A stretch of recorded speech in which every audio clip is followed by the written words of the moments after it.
और हर एस्पिरेंट की सबसे बड़ी समस्या यही है कि वो अपनी स्टडीज को क्या कर रहा है, होलसेल कर रहा है। दिन समाप्त होने के बाद आप सबको भी ये फील आता है ना, मैंने तो कुछ पढ़ा ही नहीं। और जब आप चीजों को इस तरह से ब्रेक करेंगे तो डे एंड पे जो अपने ऊपर आपको चिढ़ छूटती है ना कि मैं, मेरे को ऐसा लग रहा है मैं कुछ कर नहीं पाया, वो आपको चिढ़ होना अपने आप से बंद हो जाएगी। एक और समस्या जो मैं अक्सर स्टूडेंट्स के साथ देखता हूँ, टारगेट सेट करते हैं। क्या टारगेट सेट करा कि आज मुझे 100 क्वेश्चन सॉल्व करने हैं, जबकि मेरी कैपेसिटी कितनी है, मेरी कैपेसिटी 70 की है, लेकिन मैं टारगेट क्या सेट करता हूँ, 100 का। अरे मुझे आज ही थोड़ी ना सुपरमैन बन जाना है। लड़ाई है कब की, अप्रैल की, फरवरी की नहीं। लड़ाई मेंस की है मार्च एंड और अप्रैल वाली, और उसके लिए सारे सब्जेक्ट्स कवर करने और अभी से पढ़ना पड़ेगा, तब जाके पेपर निकलेगा।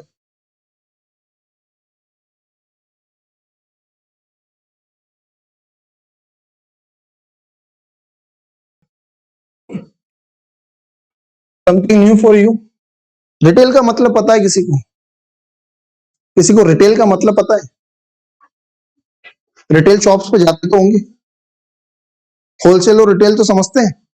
होलसेल में क्या होता है, एक साथ ज्यादा सामान खरीदना होता है। और हर एस्पिरेंट की सबसे बड़ी समस्या यही है कि वो अपनी स्टडीज को क्या कर रहा है, होलसेल कर रहा है।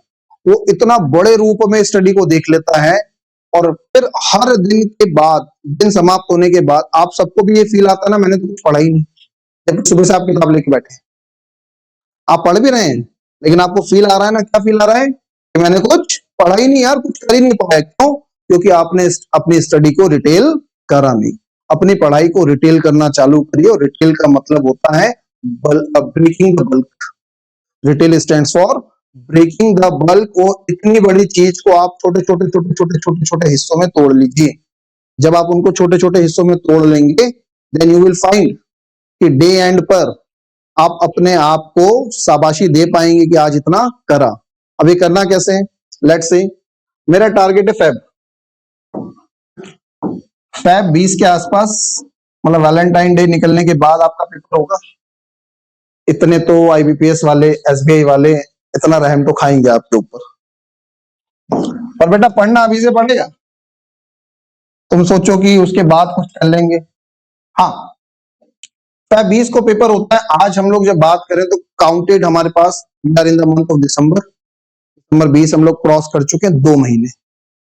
कितने? 2 महीने। तो आपको जो प्लान्स बनाने हैं, पहले 2 महीने के बनाने हैं, फिर 2 महीने को ब्रेक करना चालू करिए। फोर्टनाइट, फोर्टनाइट समझते हैं ना, 15 दिन।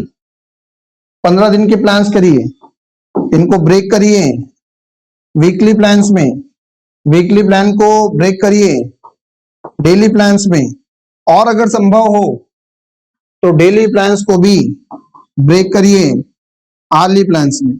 और जब आप चीजों को इस तरह से ब्रेक करेंगे तो डे एंड पे जो अपने ऊपर आपको चिढ़ छूटती है ना कि मैं, मेरे को ऐसा लग रहा है मैं कुछ कर नहीं पाया, वो आपको चिढ़ होना अपने आप से बंद हो जाएगी। क्यों? क्योंकि आपने सेट कर रखा है ना, आपको पता है मुझे आज इतना पढ़ना है, और अगर आज मैं इतना इतना इतना इतना इतना पढ़ता रहा तो फिर एक महीने में इतना अचीव कर लूंगा, 15 दिन में इतना अचीव कर लूंगा। दिखेगा ना मेरे को, मेरा परफॉर्मेंस दिखेगा।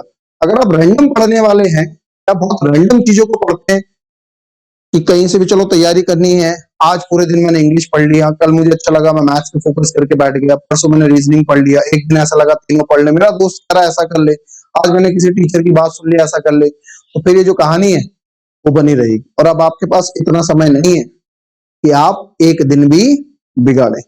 जहां आप एक एक दिन, 2-2 दिन बिगाड़ने लगे इन 2 महीनों में, वहां आप सिलेक्शन से दूर होते जा रहे हैं।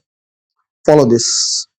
आपको जिस दिन से भी पढ़ने बैठना है, अब ऐसा नहीं कि कल पढ़ लिया फिर 3 दिन बाद ये प्लान बना रहे, नहीं। सबसे पहले ये डिसाइड कर लीजिए, सेट योर प्लान्स, और अकॉर्डिंगली पढ़ना चालू करिए।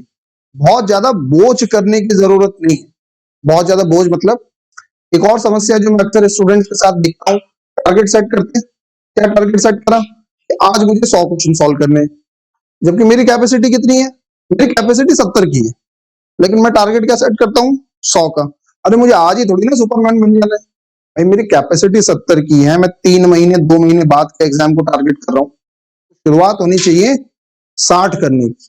मेरी कैपेसिटी 70 की है, आप 60 क्वेश्चन का टारगेट रखिए, शाम को क्या होगा, टारगेट अचीव होगा, फील गुड फैक्टर जनरेट होगा, है ना। और अगर आपने 100 का टारगेट रखा और वो 100 का अचीव होना हो ही नहीं होता, वो बिल्कुल किसी कीमत पे नहीं हो रहा, आप एड़ी चोटी का जोर लगा दो, क्योंकि आपकी कैपेसिटी 70 ही है। फिर क्या होगा, आप एक्स्ट्रा टाइम देंगे, ठीक है, एक दिन आपने एक्स्ट्रा टाइम दे दिया, आपने ज्यादा पढ़ लिया, भाई इंजन तो थक गया ना, अगले दिन फिर से शुरुआत करनी है, अगले दिन फिर से शुरुआत करनी है, और पिछले दिन की टायर्डनेस तो गई नहीं, तो 1 2 3 दिन, चौथे दिन आते आते फिर कहीं ना कहीं वो इंजन ब्रेक आपका होने लगेगी। इसलिए शुरुआत में अपने टारगेट्स छोटे रखिए, उनको अचीव करिए, है ना। तो जो फील गुड फैक्टर जनरेट होगा, अब ऐसा नहीं कि तुम पूरे 2 महीने यही कर रहे हो, अचीव होने लगा ना 60, देन यू विल फाइंड कि धीरे धीरे धीरे धीरे धीरे ये टारगेट जो है इसको बड़ा करने लग जाइए। 60 को 65 करिए, 65 को 70 क्वेश्चन पे लेके जाइए, 70 को 80 90, मुझे 100 चाहिए, लेकिन 100 आज के आज नहीं चाहिए, 100 स्लोली एंड ग्रेजुअली चाहिए मुझे, इसलिए स्लोली एंड ग्रेजुअली उसको लेके चलिए, टारगेट्स को छोटा रखिए, शुरुआत में अचीव करिए, ठीक। इस तरह से आप इनको फॉलो करें, अपने स्टडी को ब्रेक करें, एक साथ खाने की कोशिश ना करें, है ना। और जो पढ़ने के टाइमिंग्स हैं उनको भी सेट करके रखिए। इंग्लिश एक साथ बहुत ज्यादा मत पढ़िए, क्यों, दिमाग से गायब होने लगती है, नहीं, आप कहीं और जाने लगते हैं, है ना, आप घुमाते हैं, जबकि सबसे कम आदमी घूमने जाता है पजल सॉल्व करते हुए। जब वो पजल सॉल्व करता है ना, तो फिर वो उसी के साथ होता है, उसके राम श्याम घनश्याम जब तक बैठे नहीं रहे, तब तक वो उन्हीं में लगा हुआ है। इंग्लिश और जीए में वो सबसे ज्यादा घूम कर आ जाता है। जहां उसने जीए में पढ़ना चालू करा, मोदी जी इटली गए और उसने ये पिक्चर में देख लिया था, अरे इटली ऐसा है, तो वो भी कहीं ना कहीं ख्यालों में उस तरफ निकल जाता है। इसलिए जीए पढ़ना और दूसरा इंग्लिश पढ़ना, ये थोड़े बोरियत देते हैं, जब तक आपको इसमें इंटरेस्ट जनरेट हो ना जाए। इसलिए इनके जो स्लॉटिंग्स है ये छोटी रखिए, रीजनिंग के स्लॉट आप बड़े रख सकते हैं, मैथमेटिक्स के स्लॉट बड़े रख सकते हैं, लेकिन इंग्लिश और जीए के स्लॉट थोड़े से छोटे रखिए, है ना। और नंबर ऑफ स्लॉट्स बढ़ा लीजिए। अब ऐसा थोड़ी ना मुझे 3 घंटे इंग्लिश पढ़नी है तो 9 से 12 में इंग्लिश पढ़ूंगा, क्या जरूरत है, मैं 9 से 10 पढ़ूंगा, फिर एक बार शाम को 4 से 5 पढ़ूंगा, फिर एक बार वापस 8 से 9 पढ़ लूंगा, 7 से 8 पढ़ लूंगा। अब मैंने कह दिया 3 घंटे, मतलब मेरा एक एग्जाम्पल था, तो फिक्स मत कर लेना 3 घंटे, ज्यादा कमजोर है तो 4 घंटे पढ़ो, और ठीक है तो 2 ढाई घंटे भी ठीक है, क्योंकि आपको सब्जेक्ट्स तो सारे ही कवर करने हैं। लड़ाई है कब की, अप्रैल की, फरवरी की नहीं, लड़ाई मेंस की है मार्च एंड और अप्रैल वाली, और उसके लिए सारे सब्जेक्ट्स कवर करने और अभी से पढ़ना पड़ेगा, तब जाके पेपर निकलेगा। तो क्लियर विद दिस थिंग, अपने स्टडीज को कैसे ब्रेक करना है, और जब ब्रेक करने लगोगे तो अच्छा लगेगा।